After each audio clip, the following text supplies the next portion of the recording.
5 राज्यों के विधानसभा चुनाव में से 4 राज्यों में बीजेपी की प्रचंड जीत। उत्तर प्रदेश, गोवा, उत्तराखंड और मणिपुर में फिर बनेगी बीजेपी की सरकार।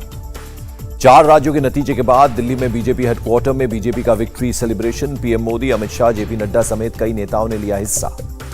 विधानसभा चुनाव नतीजे पर बोले पीएम मोदी, बीजेपी के प्रो पुअर प्रोएक्टिव गवर्नेंस पर मुहर है।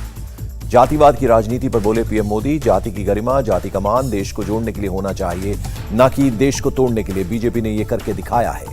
पीएम मोदी ने कहा, मैं मानता हूं, इस बार भी पॉलिटिकल ज्ञानी कहेंगे कि 2022 के नतीजों ने 2024 के नतीजे तय कर दिए। पीएम मोदी की दो टूक, मैं किसी परिवार और व्यक्ति के खिलाफ नहीं हूं, मैं सिर्फ लोकतंत्र की चिंता करता हूं। पीएम मोदी ने जताई उम्मीद, कहा, एक न एक दिन ऐसा आएगा जब भारत में परिवारवादी राजनीति का सूर्यास्त देश के नागरिक ही करेंगे। पीएम ने कहा, यह देश का दुर्भाग्य है, घोटालेबाज एकजुट होकर जांच एजेंसियों को कर रहे हैं बदनाम। पीएम मोदी ने पंजाब के कार्यकर्ताओं की विशेष प्रशंसा की, कहा, विपरीत परिस्थितियों में पार्टी का झंडा किया बुलंद। पीएम मोदी ने अपने संबोधन में रूस यूक्रेन युद्ध का किया जिक्र, कहा, भारत शांति के पक्ष में, बातचीत से समस्या को सुलझाएं। पीएम मोदी ने विपक्षी दलों पर साधा निशाना, कहा, एक तरफ यूक्रेन से भारतीय छात्रों को निकाला जा रहा था, दूसरी तरफ ये लोग मनोबल तोड़ने की कोशिश करते थे। बीजेपी अध्यक्ष जेपी नड्डा ने कहा, चुनाव महज गणित नहीं, केमिस्ट्री है। देश का हर तबका पीएम मोदी के साथ केमिस्ट्री को मजबूत कर रहा है। होम मिनिस्टर अमित शाह ने कहा, 4 राज्यों में जीत बताती है कि लोगों को पीएम मोदी की नीतियों पर भरोसा है। 37 साल बाद यूपी में रिपीट हो रही है सरकार। 5 साल पूरा करने के बाद फिर से सीएम बनने जा रहे हैं योगी आदित्यनाथ। पंजाब में आम आदमी पार्टी ने दोहराया दिल्ली का रिजल्ट, 117 सीटों में 92 सीट जीती। कांग्रेस को 18 और बीजेपी को 2 सीट मिली। पीएम मोदी ने पंजाब में आम आदमी पार्टी को जीत की बधाई दी। प्रदेश के विकास के लिए केंद्र से हर संभव मदद का दिया भरोसा। उत्तराखंड में बीजेपी की जबरदस्त जीत, फिर से सरकार बनाएगी बीजेपी। गोवा में भी चला बीजेपी का जादू, 40 सीटों में से 20 पर बीजेपी का कब्जा। कांग्रेस ने जीती 11 सीट। मणिपुर में बीजेपी ने फिर जीत दर्ज की, 60 में से 32 सीटों पर बीजेपी का कब्जा। नोंग से जीते सीएम एन बिरेन। गोरखपुर सदर सीट पर सीएम योगी को मिले बंपर वोट, करीब 1.5 लाख वोटों से जीत दर्ज की। करहल सीट पर जीते अखिलेश यादव, बीजेपी के एसपी सिंह बघेल को 67,504 वोटों से हराया। फिरातू से सपा नेता पल्लवी पटेल जीती। डिप्टी सीएम केशव प्रसाद मौर्य को 6,832 वोटों से हराया, कहा, जनता से फैसले को विनम्रता पूर्वक स्वीकार करता हूं। नोएडा में रक्षा मंत्री राजनाथ सिंह के बेटे पंकज सिंह ने बनाया रिकॉर्ड, 1,80,000 वोटों से जीते। सरधना से बीजेपी के संगीत सोम चुनाव हारे। सपा के अतुल प्रधान से थी कांटे की टक्कर। मथुरा से योगी सरकार के मंत्री श्रीकांत शर्मा, इलाहाबाद पश्चिम से मंत्री सिद्धार्थनाथ सिंह और शिवपुर सीट से अनिल राजभर जीते।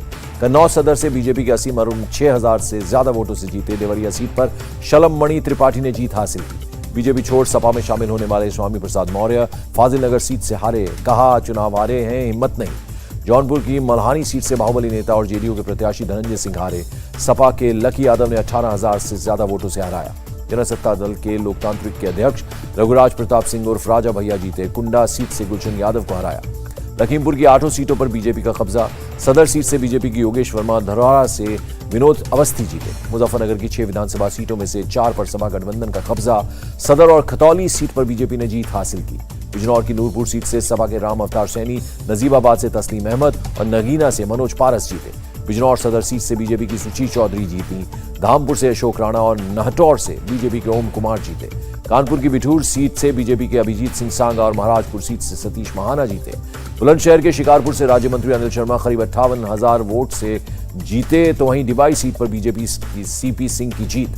मुरादाबाद की 6 विधानसभा सीट बीजेपी की जीत पर बोले राकेश टिकैत, बीजेपी वोटवादी है और हम आंदोलनकारी, बीजेपी को पता है कि वोट कैसे लेना है। कर्नाटक के सीएम बसवराज बोम्मई की भविष्यवाणी, कहा, नतीजे से स्पष्ट है 2024 में केंद्र में हमारी ही सरकार बनेगी। आपके सीएम फेस भगवंत मान पंजाब की 58,206 वोट से जीते। कांग्रेस के दलबीर सिंह गोल्डी को हराया। पंजाब के सीएम चरणजीत सिंह चन्नी दोनों सीट से हारे। भदौर में 37,558 वोट और चमकौर साहिब में 7,942 वोट से मिली शिकस्त। पंजाब में सीएम चन्नी, कैप्टन अमरिंदर सिंह, प्रकाश सिंह बादल, नवजोत सिंह सिद्धू और विक्रम सिंह मजीठिया की करारी हार। अकाली नेता सुखबीर सिंह बादल ने जीती जलालाबाद सीट का। उत्तराखंड में आम आदमी पार्टी के सीएम फेस रहे कर्नल अजय कुटियाल का बयान, जनादेश को हम तहे दिल से स्वीकार करते हैं। कर्नल अजय कुटियाल ने कहा, पहली बार चुनाव में आम आदमी के मुद्दों पर हुई बात, यही लोकतंत्र की ताकत है। गोवा के सीएम प्रमोद सावंत जीते चुनाव, कहा, पार्टी कार्यकर्ताओं की मेहनत लाई रंग, कम अंतर से जीता हूं चुनाव। गोवा की हॉट सीट पंजिम से बीजेपी के अतनासियो मोन्सेरेट जीते। निर्दलीय खड़े मनोहर पर्रिकर के बेटे उत्पल पर्रिकर को हराया। गोवा बीजेपी अध्यक्ष सदानंद शेट्टानावड़े ने कहा, पूरी बहुमत से बनाएंगे सरकार। 3 निर्दलीय विधायकों ने दिया समर्थन। प्रमोद सावंत ने गोवा में बीजेपी की सरकार बनाने का किया दावा, कहा, निर्दलीय विधायकों और एमजीपी पार्टी को लेंगे साथ। गोवा में 2 सीटें जीती आप, सीएम केजरीवाल बोले गोवा में ईमानदार राजनीति की शुरुआत हुई। गोवा में कांग्रेस की हार पर बोले पी चिदम्बरम, वोट बंटवारे की वजह से हमारी हार हुई, बहुत कम अंतर से हारे। लखनऊ में बीजेपी दफ्तर के बाहर खेली गई होली, कार्यकर्ताओं ने एक दूसरे को लगाया गुलाल। लखनऊ में होली के साथ साथ मनी दिवाली, बीजेपी की जीत पर कार्यकर्ताओं ने जमकर की आतिशबाजी। और दिल्ली में आम आदमी पार्टी के दफ्तर के बाहर कार्यकर्ताओं ने चलाए पटाखे, समर्थकों ने ढोल बजाकर किया डांस।